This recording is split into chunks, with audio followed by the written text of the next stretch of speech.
दोस्तों ये बात सुन के आप कतई हैरान हो जाओगे कि अभी तक रूस और यूक्रेन का जो युद्ध चल रहा था उसको 1000 दिन हो चुके हैं और जो ये माना जा रहा था कि रशिया एक ही महीने के अंदर अंदर पूरे यूक्रेन पे कब्जा कर लेगा वो आज तक नहीं कर पाया और आज इसको चलते चलते 1000 दिन हो चुके हैं। और इसी युद्ध से आज इतनी बड़ी दो रिपोर्ट निकल के आ रही है जिसको सुन के आप कतई हैरान हो जाओ। और मैं ऐसा क्यों कह रहा हूँ, क्योंकि आज के टाइम पे करीब करीब 80,000 यूक्रेन के ऐसे सोल्जर हैं जिन्होंने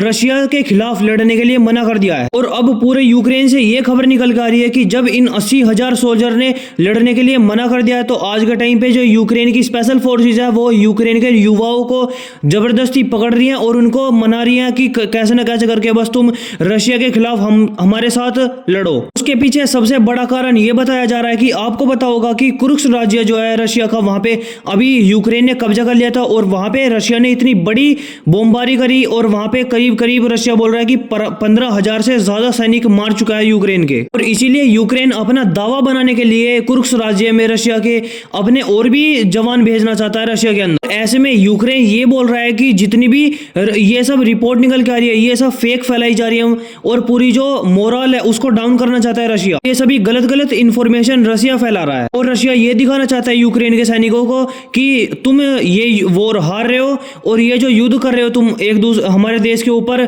ये तुम हार जाओगे। इसीलिए ये सिर्फ एक मनगढ़ंत कहानी बना रहे हैं रशिया वाले, ये और कुछ नहीं है। यूक्रेन ने ये भी सफाई दिया अपनी कि रशिया ऐसा दावा कर रहा है कि उन्होंने 15,000 सैनिक मार चुके हैं कुर्स्क राज्य में, तो हमने तो 15,000 ही टोटल भेजे थे। तो जब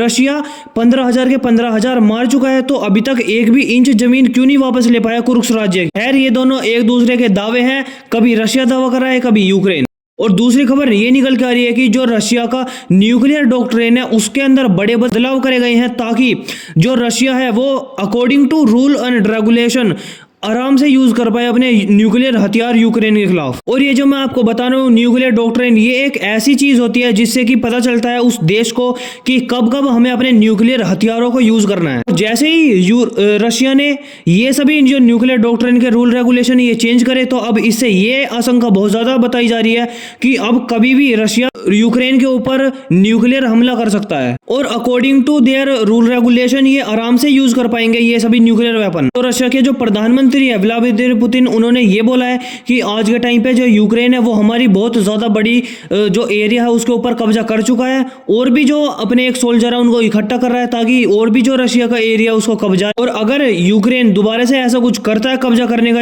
रशिया के ऊपर तो रशिया कतई भी नहीं सोचेगा न्यूक्लियर बॉम्ब को यूज करने से पहले। रशिया के परमाणु हथियार है उनको आराम से यूज कर लेगा रशिया। और रशिया ने यह भी बोला है कि आज के टाइम पे अगर हम कोई भी परमाणु हथियार यूक्रेन के अंदर यूज करते हैं तो उससे डायरेक्टली यूरोप को भी इफेक्ट पड़ेगा कि हम इतने ज्यादा हथियार जो न्यूक्लियर हथियार है वो उनको